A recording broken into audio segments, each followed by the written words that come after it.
Maswera sei mhuri yeZimbabwe. Tinokuchingamidzai zvekare kune chimwe chirongwa pano paZim Facebook Secrets and Confessions. Tadzoka zvekare nemamwe mamessages. Regedzei tibva tapinda mumamessages edu atadzoka takakubatirai. Message yedu yekutanga yakamira sekudai so: hanzi makadi zvenyu mukoma, ndinokumbirawo kuti munge muchindiposterawo nyaya yangu makaviga chitupa changu.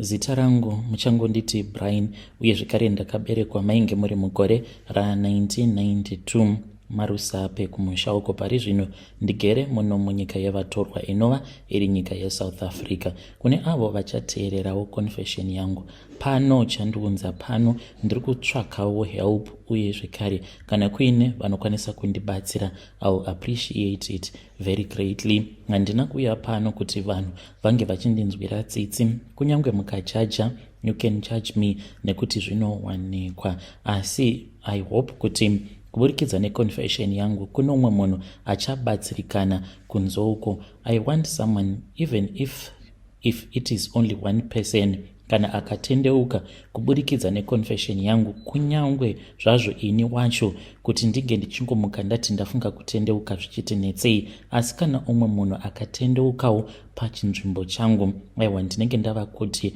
Mwari wake munhu iyeye ngaakudzwe. Saka I grew up in the villages, asi ndakazouya hangu kuno kuJohannesburg uko pandakabva ndazosacrifice mwana wangu. Zvinhu izvi ndingangoti pandakazozvironga zvekuchekeresa mwana wangu hazvina kungoitika one day, but it was a slow progress. Ndakangokura ndiri munhu ainge achingotambura ndiri munhu wenhamo. It began in my own family, and ndakaitawo munyama wekuti vamwe vatete vangu avo vandichati amai rudo, saka ndivo vakandiroya ivavo mushure mekunge ndawanawo basa. I was the youngest in the family of 3 boys. Baba vangu vakashayika apo pandainge ndiine 7 years. Mushure mekunge baba vangu vashayika, amai vakabva vachizongora mwawo ndokubva vachizoenda vakatanga kugara nesu kuhama dzavo. Saka hama dzaamai vainge vari vanhu vainge vaine mabusinesses, vaiva nezvimari zvavo. Then from there on amai vakazoshayika, but pane zvakaitika pabira ramudhara, because hembe dzamudhara dzakagara kwenguva yakareba kwemakore nemakore, kusvika tatoyarukawo ndipo apo pakazonzi kwainge kwava kuda kuitwa bira. Zvino bira haringaitwika idzo hembe dzemufi dzisati dzagovewa. Mushure mekunge hembe dzababa dzagovewa, amai vainge vava kuti vairota vachimhanyiswa nechiskeleton each and every day. Amai vaitomuka vachitochema vachitoita noise zvekuti mose maimuka mukavabvunza vaibva vati ndiri kuona chiskeleton chababa venyu chiri kuuya chichinetsana neni. Dzimwe nguva vaikwanisa kuti ndaona chigoritoto. Sometimes izvi zvaitoitika zuva richangobva mukuvira kuchiri kwakachena, asi amai vaitoti ndaona chigoritoto. So amai vakazotanga kurwara. Amai vangu vakarwara mukoma, vaiti vakatanga kukosora zvaipisa tsitsi, vainge vokosora ropa neropa. After that was when patakabva tichizodzokera kumusha kwababa vedu kwaRusape. Zvino takati tadzokera kuya tikabva tachizotanga kugara navatete. Takambotanga tagara nevamwe bamunini vainge vaine hutsinye. Ava vatete vainge vachigara mamutare, but vainge vaine musha wavo kwaRusape, vaigara havo mutauni. Saka vakatitora vachita sekunge vainge vachida kuti tinge tichidzokera kuchikoro, asi shungu dzavo dzainge dziri dzekuti vange vachitiita vafudzi vavo vemombe. Mushure mekunge vadzinga mumwe mukomana uyo aiita sekunge ainge asina kunyatsokuti kwesere, ndo patakabva tachizotorwa iri holiday zvikanzi ndoda kuti munge muchimboenda kumusha. Then takazoti holiday yapera havana kuuya kuzotitora apa kana mari tainge tisina. Takangorambawo tichingoitawo mabasa iwawo epamusha. Saka vatete ava vainge vasina vana. Yes, dzimwe nguva vaimbotipa rudo chairwo zvekutoti taitombokanganwa kuti takafirwa nevabereki vedu, but zvaiva zvema on and off. Dzimwe nguva vaitibata sekunge tainge tisina kana ukama navo. We were slaves, like we were just slave kwavari. taiita mabasa ose, kunotema huni kana kuchereswa migodhi nemigodhi. Dzimwe nguva taifambiswa, ndinorangarira nerimwe zuva apo pavakabva kutauni ndokubva vachizouya kumusha. Zuva rainge rorereka, vakabva vati vainge vachida mvura yekuborehole, saka vakabva vati endai munondicherera mvura. Mukomana chitakafamba apa kwaifambwa zvokurevesa zvekutoti waitofamba almost an hour kuenda chete kuborehole kuzodzoka zvekare maybe another hour. Ende vakati apo patainge tadzoka nemvura iyaya vakabva vati imimi handikutrustei, mvura iyi munokwanisa matoita zvisina basa nayo. Vakaitora mvura iyoyo vakati ndidziisirei bhaketi rose mukomanashi, takaridziisa pamoto ndokubva vageza zvavo. Musi iwoyo zvakaitika zvakandirwadza. Vainge vari munhu aigara achingotituka, ende ndakagara ndaiswa chituko mukoma pamusoro peupenyu hwangu. Ndokusaka ndati confession yangu I hope kuti haizongova confession inongoverengwawo just for entertainment. Chimwe zvekare chandinoda kudzidzisa vamwe vanhu kunze uku ndechekuti mwana mukukura kwake munofanira kuti munge muchimuudza mashoko anenge aine mablessings mukati, not kuti mwana unenge uchingomutuka chete. Like ivo vatete basa ravo ravaingoita rainge riri rekungotituka each and every time. Seni zvangu vainditi I was God's mistake, and ndainge ndichazorarama upenyu hunorwadza, vachinditi ndainge ndichazoita rombe kunyange ndikanzi ndawana basa. And in fact vaitoti iwewe uchafa usina kumbogara wakabata payslip muupenyu hwako. Apa dzimwe nguva ndenge ndangoita kana kamistake kadiki diki ndobva ndatoiswa chituko. Saka kana kuri kunzi kana uine mwana waunenge ugere naye, whether ndewako kana kuti nhasi wako mwana iyeye, dzimwe nguva unofanira kuti unge uchiita restraint pamashoko aunenge uchishandisa, zvisinei nekuti mwana anenge akutuka zvinengei. But iwe semunhu mukuru you need to know kuti dzimwe nguva mwana anokwanisa kuita mistake asingatozvizivi kuti anenge aita mistake. Saka mashoko ose awo aunomuudza, it's either anozova mablessings muupenyu hwake kana kuti anozova macases. Kana mukanzwa munhu achinzi anenge aine munyama, ini I believe kuti hazvizongotangiri apo akura kuti ava nemunyama, zvinobva muhudiki hwake achiswa zvituko pamusoro peupenyu hwake. When I turned 21, that was when I decided kuti enough was enough.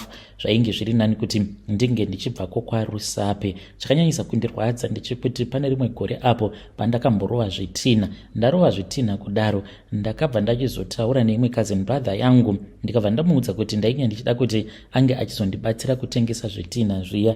Mukomanashi ndakarwadziwa because zvitina izvozvo akazvitengesa akabva adya hake mari yose. Then I said zvainge zviri nani kuti ndinge ndichibva hangu kwaRusape. Ndakabvako kwaRusape then ndikabva ndachizouya muHarare. This was after ndabva mukutengesa imwe mombe iyo yandainge ndakashandira ndichifudzira sabhuku mombe dzavo. Saka ndakangoshandisa mari iyoyo ndakangotengesa mombe yangu in secret, vatete vasingazvizivi, ndokubva ndatiza ndikauya muHarare. Saka muHarare ndainge ndiine imwe cousin brother yangu uyo wandichati admire ainge achigara muMbare. Ndakagara naye ndichitsvakawo basa for 6 months. Mukoma takasvika pakutambura zvekuti taishaya kana zvekudya. Admire uyu taifungidzira kuti ainge atori munhu aitogarawo zvakanaka achitoshanda muHarare. Izvo kwaani ainge asingatoshandi, aingoitawo zvekumbavha, always drunk nguva dzose. Ndakabva ndaona kuti kugara naAdmire it was a waste of time, because dzimwe nguva waiti kana ukamubvunza kuti asi naye mukoma hamunawo here kana $1 rekuti tingotengawo zvimavheji since huvhu huripo, iye aitosarudza kuti $1 iroro atotenga at least doro. Ndo zvaaizvoudza kuti doro rakakosha kudarika zvokudya. Saka dzimwe nguva ndaizotaimira paya vanhu vekumusika kumbare uko pavanenge varongedza matebhuru avo, ndaizoenda kuya ndichinonhongerera madomasi anenge akaora neonyeni. Dzimwe nguva ndaikwanisa kutonhongerera nemavheji ndongotsuka hangu kumba pamba pacho ipapo pavainge vachiroja, apa vainge vava nemakore vachingokwereta mari dzerenti. Vaiwirirana zvisingaiti nalandlord wavo because ainge ari munhuwo wembanje, aingovawo landlord wezita, ainge akasiyirwa imba yacho nevabereki vake vainge vakashayika. Ndakabva ndaona kuti environment yacho ainge isingaite apa noisy because painge paine chistudio izvo zvavo zvavanoita zvemazimu dancehall, wainge usingarari usiku hwose, ingori mheremhere chete vanhu vachiimba. Ndakabva ndachizobvapo ndobva ndachizotanga kushandira umwe murume ainge aine katakishop kake. Saka kubva mukatakishop imomo ndichizotanga kushandira imwe security kambani kudhuze nekugranite site uko. Ndakatotaura neumwe supervisor wacho ainge achipinza vanhu basa. Ndakanzwa kuti painge paine kambani kugranite site yainge ichida masecurity guard anoshanda usiku. Zvino ndainge ndisina license. Ndikabva ndati ndoita sei because kuchikoro chacho ndainge ndisina kana kumbogara. Ndakaenda ndakataura naye supervisor uya sezvo ainge achibvawo kwaMutare, akazoti kana ndaikwanisa kumupa $5 aikwanisa kuzondiitira plan. So ndakazotokwereta mari iyoyo. Then the following week ndokubva ndachizotanga kushanda. Chokwadi it felt like a blessing because muupenyu hwangu hwose ndaisambovawo netarisiro yekuti ndichazotopiwawo mari muenvelope mutoriwo nepayslip inenge yakatonyorwa kutonzi Brian. Ndakafara kwazvo. Ndokubva ndatangawo kuroja kwangu ndega. Mwedzi wekutanga ndakatenga chikafu chakawanda kwazvo, uye zvekare ndikabva ndachizotumidzira vatete vangu kumusha. Ndaisatozviziva kutoti vatete kutotumidzira kwandainge ndavaita mari iyoyo, ndainge ndatozvikanyira. Hakuna chinhu chiri dangerous sekupa munhu anenge achida kukuroya mari yako, nekuti pane mari yako ndipo panenge paine upenyu hwako. Saka kupa kwandakaita vatete mari ndipo pandakazvikanyira. Ndakatomboenda kune rimwe sowe ndikabva ndanzi ndaisafanira kuti ndige ndichivaudza kuti ndainge ndichiita basa rei muHarare. Ndakazoti ndakanganwa nerimwe zuva ndakatoti ndichitotaura navo vatete ava. Ndakavati nhai tete, munombozviziva here kuti kuno kundikuita basa rei? Vakanditi vainge vasingazivi asi vainge vachida kuziva. Ndikati kuno ndiri kushanda as a security guard ende zvinhu zvangu zvava kunyatsokufamba negwara rakanaka. Vakaramba vakati zii, vakabva vanditi wava kushanda, uri kushanda samahobho, uri kushanda usiku here kana kuti masikati? Ndikabva ndati pari zvino vatete ndiri kushanda usiku. Vakabva vati ndazvinzwa, aiwa zviripo, tichataura kana zvaita bheta. Saka ndina kukwanisa kunzwisisa kuti vainge vachizama kuti kudii, kuti zviripo tichazotaura kana zvaita bheta nesituation yandainge ndiri. At least basa randainge ndava kutoshanda ndaitozviona sekunge ndainge ndatovawo munhu ainge ava kutorarama upenyu hwainge huri nani, kunze kwekuti vange vachifara mukoma. Vakatoratidza kuti vainge vasina kufadzwa nazvo, vakabva vadropa call yangu. The next night ndakaenda kubasa semazuva ose, but zvinhu kana zvava kutanga kudhakwa panongoitika zvimwe zvinhu zvekuti zvinenge zvingori fani. So zvakatangira pabhasikoro rangu. Kubva zvandakavaudza ivo vatete kuti ndainge ndava kushanda, bhasikoro rangu rakatongofa. Ndaingoti ndikangofamba naro robva ratodambura cheni. Musi wacho iwoyo ndakazotofamba netsoka because bhasikoro iroro musikore wese wezuva ndakaedza kurigadzira but rainge richiramba kusvika ndazoramwa. Saka shift yangu musi wacho iwoyo it was 6 p.m. to 6 a.m. semazuva ose. Ndainge ndichifanira kuti ndige ndichizogadha pane imwe warehouse.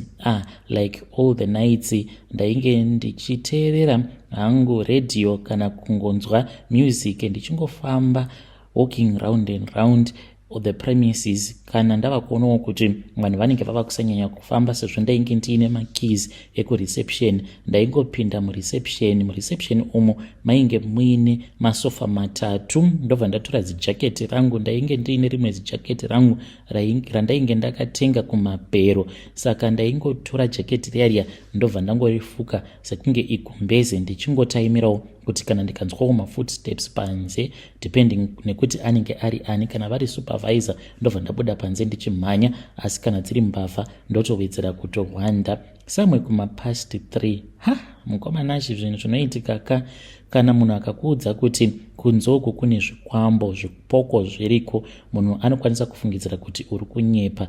Ndakati ndakarara kudaro pane pandakambopepuka ndikabva ndaona kuti painge paine munhu ainge akamira padhuze nepasofa apo pandainge ndakarara but munhu uyu ainge achindiremera. Ndakavhunduka ndikabva ndati ndiwe ani, ndiri kuhope but ndichinopepuka ndichinobvunza kuti ndiwe aniko.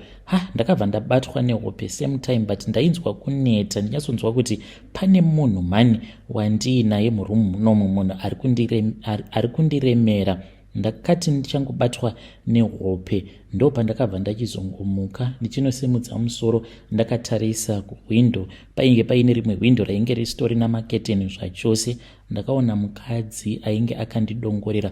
Mukadzi uyu ainge angori nechimiro sechimiro chavatete vangu, ari mugiant, ari mutsvuku but aiva nehumwe hutsvuku hwekuti ndaiona kuti mutsvuku zvake but ainge ari mutema, hutema huyahwe hwekuti zvinenge zvitori nesatanism mukati. Ndakabva ndati naiwe ndiwe ani, but ndakataura ndichidanidzira zviya zvekutya.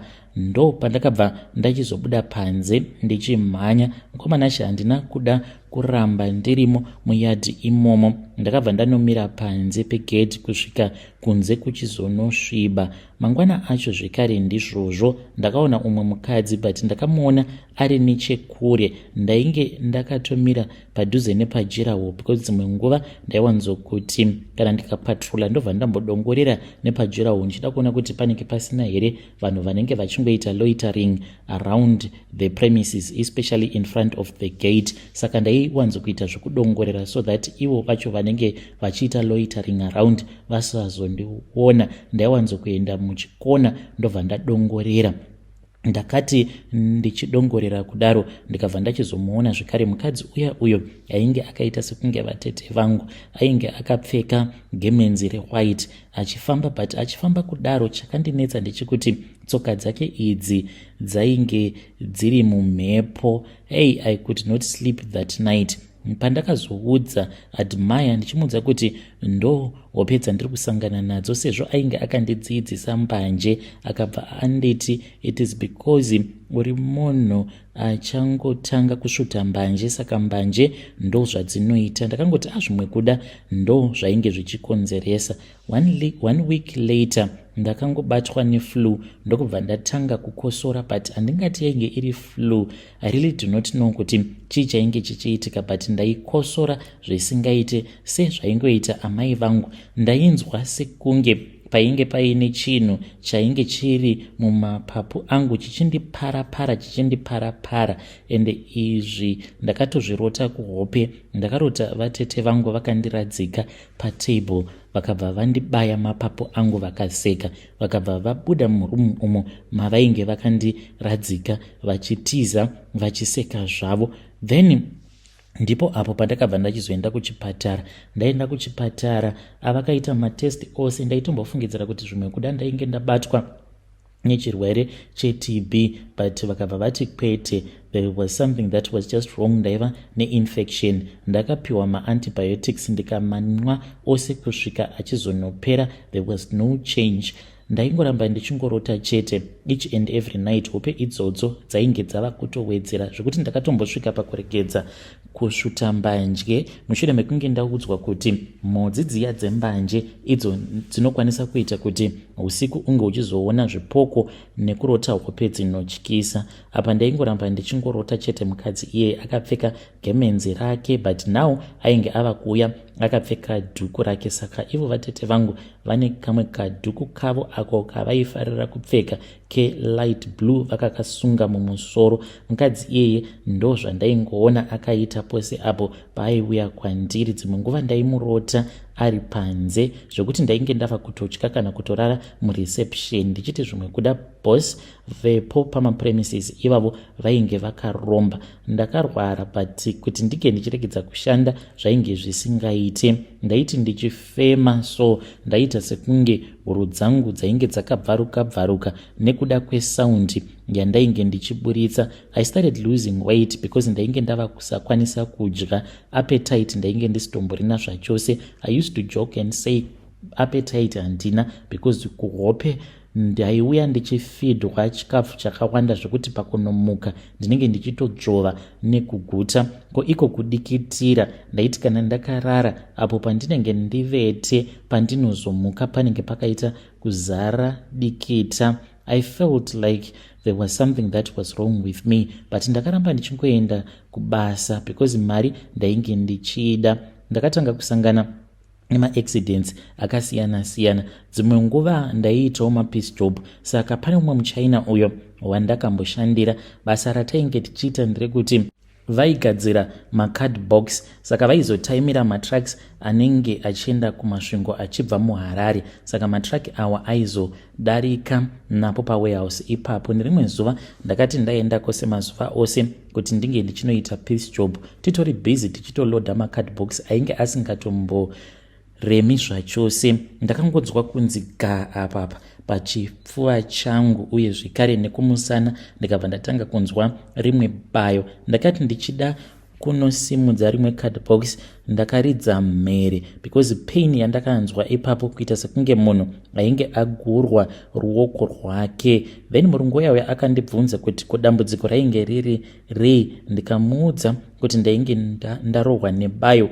Instead yekuti ainge achindinzwira tsitsi, he fired me. Ndakabva ndachizodzingwa zvekare basa because ndakazobatwa ndakarara because ndainge ndava kurwara zvino. Ndikabva ndanzi ndinge ndichimbomira uya kubasa. Upenyu hwainge hwaoma zvino. Ndakadzokera kumbare ndikatanga kugara zvekare naAdmire, but Admire manje mukunodhakwa kwake kazhinji munhu uyo anenge ari chidhakwa anooneswa zvimwe zvinhu zvinenge zvichiitika mumhuri. It is just that vanhu munenge musingakwanisi kumubhilivha because chinenge chiri chidhakwa. Admire akatoti kwandiri, iwewe une munhu akakutuka, pane munhu chete akakuisa mweya wejambwa nemunyama. Aiwanzo kuti akadaro obva atanga kudzungudza ake musoro akati, mufana wangu, dai ukasazofanana neni, tariraone kuti ndangova rombe rekupedzisira.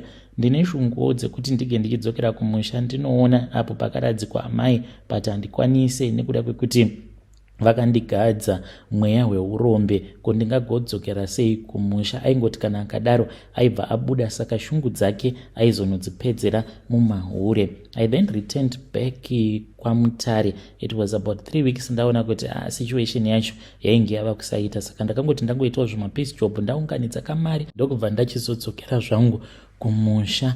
Mukoma ndainge ndakaita kuonda kopera. Kana vanhu mubhazi vainditarisa zvimwe kuda vaifungidzira kuti ndainge ndiri HIV positive. Ndainge ndichida kudarikira ndichinoona vatete kwavo kwavanogara mutauni maMutare, but pandakavafonera vakabva vanditi vainge vasiko kumba, vainge vakaenda kumusangano, vakati kumba hakuna munhu, even though I knew kuti pamba pavo zvainge zvisingamboite kuti vangati kwainge kusina munhu. Ndakadarikira zvangu ndokubva ndachizoenda kumba. Pandakasvikako kumba Mukoma ndakazodaidzwa nevamwe gogo vemuraini. Saka vatete vangu ivo vanongonzi tete Mairudo, but havana kumbogara vakaita havo mwana. Hanzi vaiwanzo kuti kana ndikazoita mwana wangu ndoda kuti ange achizonzi Rudo, ndokusaka vachingonzi tete Mairudo. Vakanditi mistake yawakaita ndeyekuti wakaudza vatete vako Mairudo, dai usina kumbogara wakavaudza. Ndakavabvunza kuti kosei vainge vachiti ndaisafanira kuti ndinge ndichivaudza kuti ndainge ndakawana basa. Vakati kwauzvizivi here kuti Mairudo muroi? Tozviziva isu kuti vanoroya, vanotodya nyama yevanhu. Ndokubva vanyarara zvavo. Vakandimirira kusvika ndapedza kudya, vakandipa mvura yekunwa, vakabva vanditi ndaifanira kuti ndige ndichibva pamba pavo. Ndakabvapo pamba pavo koko vaya ndokubva ndachizodzokera hangu kumba. That night handina kukwanisa kurara. Ndainzwa sekunge panze painge paine mombe iyo yainge ichifamba-famba. Ndaitanga ndichiidzwa ichifamba iri kunze kwemusha kusvika yazopinda muyadhi yotouya murumu mandinenge ndakarara yobva yatanga kunditsika-tsika pachipfuva. Saka ndakazomuka zvino ndava kuziya nenzara. Ipapo appetite yangu ndopayakazodzoka. Saka ndakangobuda panze. Pandakabuda panze mukomanashi ndakatoenda mukicheni zvakanaka ndikapakura sadza. Ndakangoti ndichingonobuda panze ndopandakanzwa kuti Brian. Ndikati ndiwe aniko, umbori aniko? Ndikabva ndaona kuti vainge vari gogo vaya vakabva vachizondipa bute, vakanditi tora bute iri usati warara, ndoda kuti unge uchizofemba bute iri, wazvinzwa here? Ndakabva ndachizoita saizvozvo. Mushure mekunge ndadzokera murumu muya umo mandainge ndakamborara ndakafemba bute riya, vatete vangu vakandisendera meseji pakati pausiku vachindituka, vakanditi vainge vachida kuti ndinge ndichibvapo pamba, vaisada kuzondiona ndiripo. Mukomanashi ndakashaya kuti zvino ndozvifambisa sei kana mari ndainge ndisina. Mangwana acho makuseni ndo pandakabva ndachizotanga kufamba. Ndainge ndaudzwa nagogo vaya kuti vainge vaine imwe n'anga yavainge vachiziva, vakandipa mafoni numbers. Ndakaifonera n'anga iyoyo ndichiripo pamba pagogo vaya vekundibatsira, then takazotaurirana ini nen'anga yacho iyoyo. Ndainge ndisina mari, ndakafamba about 10 kilometers ndokubva ndachizosvika kuvillage kwavainge vachigara. Ndakavaudza zvose zvainge zvakaitika. Vakabva vachizondipa zvekare bute, vakanditi ndaifanira kuti ndinge ndichizorifemba bute racho iroro. Then usiku hwacho vakazonditi pane zvainge zvichazoitika zvechokwadi, pane zvakaitika. Ndakatoti ndakatorara nevamwewo varapwa vavo vainge vauya pamba pavo. Ndakangonzwa ndichidaidzwa but munhu uyo ainge akamira kunze kwemusha wavo sekuru vaya. Ndakabuda panze ndokubva ndaona vatete vangu vainge vachida kupinda but vainge vasingakwanise kupinda. Vakabva vanditi, Brian, ndiri kunzwa nyota, kwandabva ndokure, chindichererawo mvura ndinge ndichinwa. Saka panze painge paine madhiramu ainge aripo. Ndakati ndichifamba ndichida kuenda kunochera mvura ndopandakabva ndachizovanzwa vava kuseka. Vainge vachindiseka kuti vainge vandigona, uye zvekare kuzonovapa kwandainge ndichazovaita mvura ndo mawaniro avaizoita simba rekuti vange vachikwanisa kupinda pamba pasekuru vaya vainge vachindibatsira.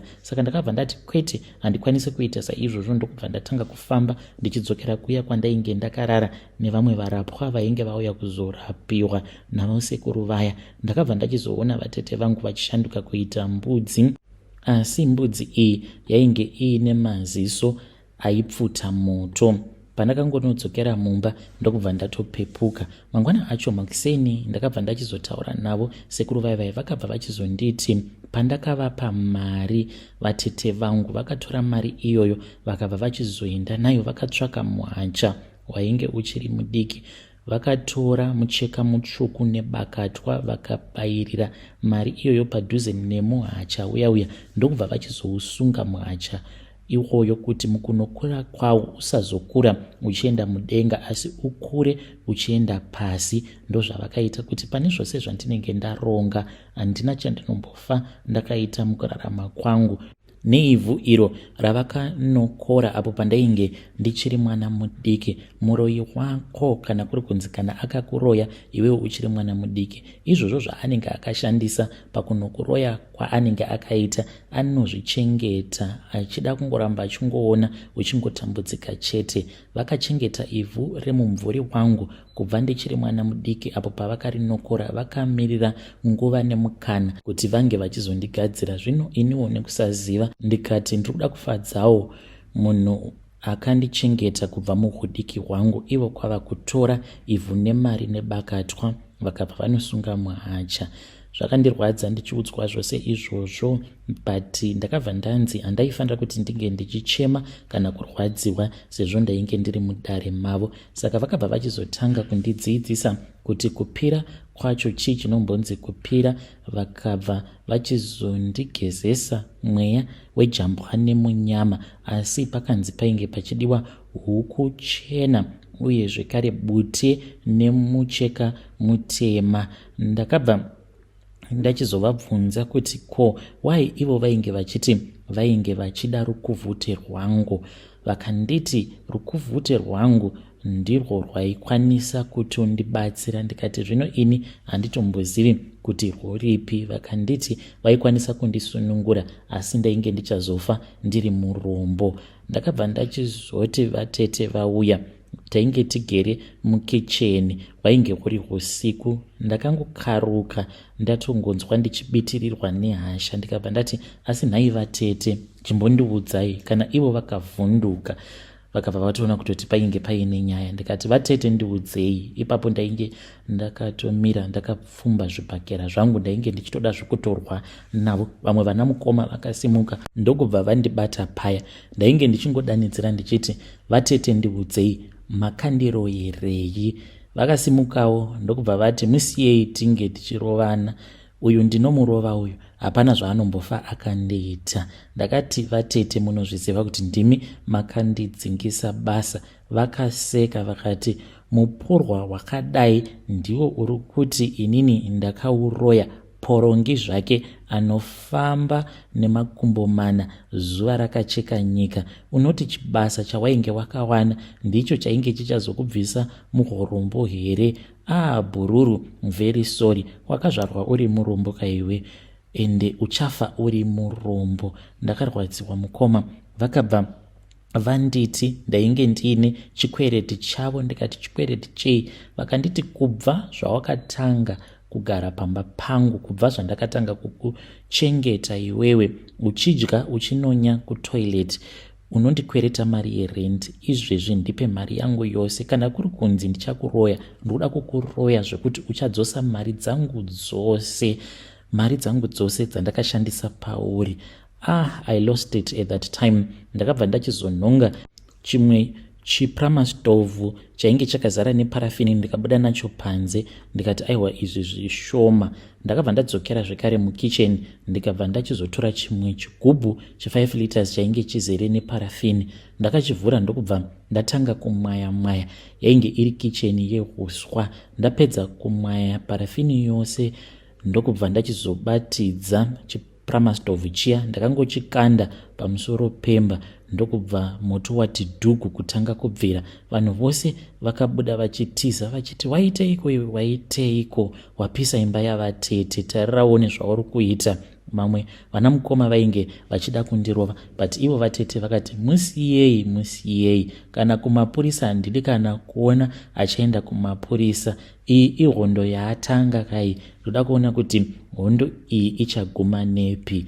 The next day mukoma ndakabva ndachizobva pamba pefriend yangu, because ndakaenda ndikanorara kumba kwefriend yangu. Ndakamukumbira mari. Mushure mekunge ndamukumbira mari, ndiyo yandakazoshandisa ndikabva kumusha ndikazodzoka kuHarare. I was done at that time. Ndainge ndava kuzviudza kuti chero zvazvaita, chero ndikanzi ndava kuita zvokubira vanhu mari, ndainge ndisisina kana basa nazvo. That was when pandakazosangana naBlessing uyu takakura tose. Iye akazoya muHarare ndokubva achizotanga kuitawo zvechikorokoza. Saka ndiye wandakazobatana naye, because at that time ndainge ndisisina kana option zvachose. Pandakamuudza kuti zvinhu zvainge zvakandiomera, akanditi ndinokwanisa kuzoenda newe kumazowe. Ndainge ndisingadi kuti ndige ndichizoita mukorokoza, but nekuda kwesituation ndiyo yakandimanikidza. Takasvika kumazowe, painge pari pakati paho usiku. Akabva achizoenda neni kune chimwe chidumba, chimba chainge chakangogadzirwa nemaplastiki apa. Vamwe vake vaakati vainge vari vemusindiketi rake, vainge vatori nemahure avo, mhondi chaidzo, mabhinya, vanhu vasisina kana basa neupenyu. Vainge vongoraramira kukorokoza nekutenga doro nekukecha mahure, vasingachazivi kana kudzokera kumba. Saka I joined that crew. Blessing, inini neumwe mukomana Tawanda, Big T uyo ainge achibva kuGlenora, nevamwe vakomana vaviri avo ndo vainge vari mabhinya vekumhondoro. Vaisataura, but vaiti kana votaura dzinenge dzingori hondo dzoga. Kwamanashi chainge chiri chiupenyu chandainge ndisina kana kumbogara ndakatarisira kuti ndingararama upenyu hwakadaro. Kana uri mukorokoza unenge utori musoja, kuchikorokoza kutori kuhondo chaiko. Zuva roga roga taingoenda tobva tatanga kudhiga tichichera. There was no safety. Isu vamwe tainge takajaira kuti munhu anoshanda aine safety, mahelmets, kwainge kusina kana mutemo zvachose. Chainyanya kundityisa kudzika pasi pemugodhi apa tobva tachizotanga kukambaira for many meters underground, uchikambaira mutuma-tunnel twekuti unenge usingakwanisi kana kustretcha maoko ako. Nerimwe zuva ndakati ndainge ndichishanda nomumwe muface wekune rimwe syndicate, so handizivi kuti pane pandakamukanganisira here kana kuti chii chakaitika. Pazvakaitika ipapo mukoma wainge uri usiku. Makorokoza mazhinji masyndicate vainge vakarara, but vainge vakangorara padhuze nepatunnel, mutunnel umo matainge tapinda. Then takazotanga kunetsana tiripo pasi, saka ndainge ndakabata sando ndokubva ndamurova kumusana nesando. Akabva angoti zii. Mukomanashi ndakabva ndachizoudza vamwe vangu kuti ndo zvainge zvaitika. Takadzikamo mumugodhi tikamuburitsa. It was somewhere kuma 2 AM apo patakazotora mutumbi wake takafamba naye kwechinhambwe ndokubva tachizotanga kuchera. Takachera mukoma a shallow grave tikabva tachizomuviga. We wrapped him in a grey blanket, pasina coffin, pasina kana chii. Tikabva tamuviga tikabva tazodzokerawo kwainge kuine mamwe makorokoza ndokubva tarara paya. Zvino vamwe vake vakazoti ungobvunza, sezvo ainge ari munhu ainge akamboita urongwa hwekuenda kuBotswana. I think kusvika pari nhasi vanhu vanongofungidzira kuti zvimwe kuda akaenda kuBotswana nekuti ainge achingogara achitaura nezvazvo. Kubvawo ipapo mukoma ndo pandakatanga kurota hope dzinotyisa uye zvekare nekuona mashura. Ndaiti makuseni oga oga kana ndikamuka ndaitoona kuti munzeve dzangu munenge muchibuda ivhu dzvuku, kana papilo pandinenge ndakarara ndaitoona pakazara ivhu dzvuku. To make things strange, at the place where we buried that man painge paine ivhu rainge riri dzvuku. Ndaiti kunyange ndikarereka musoro ndaitozadza kana ruoko nevhu iroro rinenge richibuda munzeve dzangu. Handina kana wandakamboudza. Ndakazosiyana nazvo izvozvo zvechikorokoza ndikabva ndachizotangawo kuita zvechivhenda mutauni, asi zvandainge ndakaita ndainge ndichizviziva kuti ndakaponda munhu. Life yekurarama uchiziva kuti wakaponda munhu, it is not an easy life. Unenge uchingogara uchingozvitongesa zuva roga roga rakasikwa naMwari. Ndipo apo pandakazosangana naMemo. Memo uyu ndakamuona ainge ari paCopacabana ari busy achitengesa zvake mahandbag, mabras uye zvekare nezvimwewo zvaainge ainazvo. Ndainge ndakagumisizira kumuona Memo uyu paainge achiri muform 4. Ndakabva ndachizotanga kutaura naye. Takataura kwenguva refu. Mushure mekunge tatanga kutaura tose, she told me kuti iye ainge aine munhu waainge achigara naye, but zvinhu zvake zvainge zvisingamufambiriwo. Murume wacho ainge achimuhurira. Eventually we got married. She fell pregnant a few months later. After that ndipo apo patakabva tachizosarudza kuti tinge tichizouya kunoku kuSouth Africa. Tauya kuno kuSouth Africa takazama kuti tinge tichiita zvekare umwe mwana. She got pregnant at 4 months akaita miscarriage. We tried again, akaita miscarriage at 5 months, and again akazoita miscarriage at 6 months. Ipapo mukomanashi zvinhu zvokuti takabva taona kuti painge paine nyaya. Eniwo panguva yacho ndainge ndatokanganwa kutoti ndainge ndava kumukirwa nemweya wengozi. Takazoti tava kufamba pane vamwe madzibaba vakazonditora vakandiudza kuti ndaifanira kuti ndinge ndichizodzoka kumba kwavo ndiri ndega. Vakangonditi munhu waMwari handeiti mbonotenga something kushop uko zvandiri kuda kukugadzirirai paminamato yenyu. Tichifamba ndipo apo pavakazoti vainge vachizviziva kuti maoko angu ainge azere neropa. Ndaifanira kutsvaka munhu anoita zvechivanhu aikwanisa kuzondibatsira. After that takagara ndikangoti takararamisana kwemakore akati wandei nemudzimai wangu. Ndipo apo paakabva achizobatira pamuviri. Saka panguva iyo paakabatirawo pamuviri, iniwo nekuda mwana wenumber 2 ndainge ndava bhizi zvino ndichitsvaka n'anga inokwanisa kundibatsira, but ndaingoramba ndichingorota mazihope anotyisa. Ndaitomurota murume uyo wandakaponda achiuya kwandiri achinditi, iwewe wakandiviga kuita sekunge ndirimbwa kana kusvika pari nhasi hama dzangu hadzitombozivi kuti ndiripi wakandiviga kupi. Enda unoudza hama dzangu, otherwise ndichakupengesa. Saka ndainge ndisingachazorori kudzamara ndichizosangana neimwe n'anga yemuna muSouth Africa yechizulu yakandirombesa kana kuti yakandibatsira kuti ndinge ndichizoromba, because ndakajoina cult yema-Nigerian. N'anga yaya ndakaiudza chokwadi changu chose kuti ndainge ndakaponda munhu kuZimbabwe. Zvino mweya wemunhu wacho iwoyo wainge wava kundinetsa. Akanditora akanditi ainge aine mamwe maNigerian ainge achizivana nawo. Takaenda kumba kwemuNigerian, takati tichinopinda mumba memuNigerian wacho iyeye murumu mandakanopinzwa macho maanoitira matare, ndainge ndisati ndakamboona room inenge yakapendwa nependi yeblack.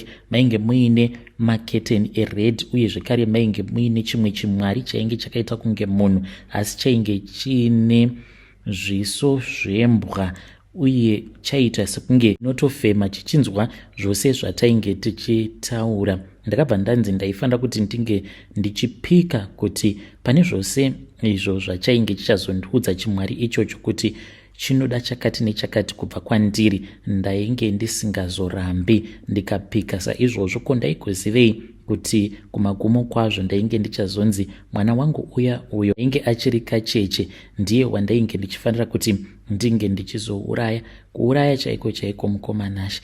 Ndakapiwa kamwe kadhori aka ndakanzi ndaifanira kuti ndinge ndichizopota ndichikagadzika padumbu pake mwana amai vake pavanenge vasingazvioni. Saka ndaitaimira either akarara kana kuti abuda panze achiwacha zvihembe zvemwana. Ndobva ndatora kadhori ikako kainge kakapfekedzwa dhirezi rewhite, ndobva ndakagadzika padumbu remwana. Dzimwe nguva ndaitoita kutovhura rompa kunyatsokuti ange achinyatsokugumana nako kadhori ikako skin to skin. Kaibva katanga kufamba kachinanaira kobva kachizozorora kava pahuro pake. Mwana obva atanga kuchema. Aiti kana atanga kuchema saizvozvo ndipo apo ndaibva ndachizomupina karompa kaya, ndobva ndatanga kumusvusvudzira zvekuti amai vacho vaizosvika dzimwe nguva atonyarara kana kuti ndichimusvusvudzira, but aichema kana usiku zviya zvekuratidza kuti mwana pane zvaanenge aona achiita zvekuvhunduka.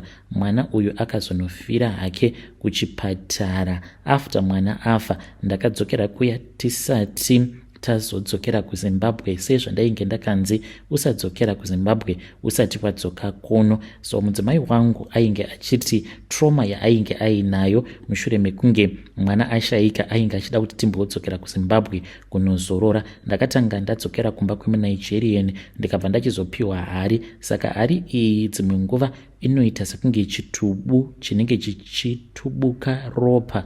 Kana zvikaitika saizvozvo ndinofanira kutopinda bhizi rekuti ndinge ndichitsvaka mukadzi wandinorara naye ndisina kushandisirana naye dziviriro asi ari kumazuva ake haisi nyore. Ndinotonyenga vakadzi vakawanda nguva imwe chete. Ndinokwanisa kunyenga vakadzi vanodarika kana 40 ndichirara navo, ndichiziva kuti pakati pavo vakadzi vacho ivavo ndinowana umwe chete anenge ari kumazuva ake, ndomupa mari ndorara naye. Kana ndapedza kuita saizvozvo ndobva ndachizoita mari. Saka mweya wemufi hongu unombopota uchiuya kwandiri uchinetsana neni, but haazowani simba zvake rekuti arambe achinetsana neni. Saka ndo zvandakaitawo izvi mukunoromba kwangu kujoina kwandakaitawo cult. And shuviro yangu ndeyekuti confession yangu kunyange ndiri munhu asingaende ake kuchechi, asi shuviro yangu ndeyekuti dai zvaibvira, dai umwe munhu akwanisa kuzowanawo ruponeso kuburikidza netestimony yangu. Isu vamwe takatoita zvisingaiti zvivi zvekuti hazvichatotitendedzi kuti tinge tichidzokera kuchechi nekuda kwezvivi zvandakamanikidzwa necult kuti tinge tichiita. vedare ndo meseji iyo yandakatumidzirwa ichibva kuna mukoma vedu. Zvazvakangooma hazvo vedu we, ngatizamei kuti tinge tichitaura navo mukoma vedu ava mucomment section. Hanzi shuviro yangu ndeyekuti dai confession yangu ikasangova confession just for entertainment, asi umwe munhu kunzoko akwanise kutowanawo ruponeso kuburikidza neconfession yangu. Vakati ivo zvimwe zvivi zvavakaita zvinokwanisa kana kutovasungisa zvavakamanikidzwa kuti vange vachiita. Hanzi pavakamboenda kugungano ravo secult ikoko kuNigeria kwakatangira cult, hanzi zvimwe zvacho zvinoinvolva vana vanenge vachiri underage, saka vakati he would rather die with that secret. Ndo zvavanoti hazvitoite kuti ndinge ndichizotendeuka, because hanzi mucult imomo vatori nezvivi zvavanotoziva kuti kana ukaita chivi chakati nechakati hauzombofi wakakwanisa kuzotendeuka zvachose. Zvakangooma hazvo vedu we.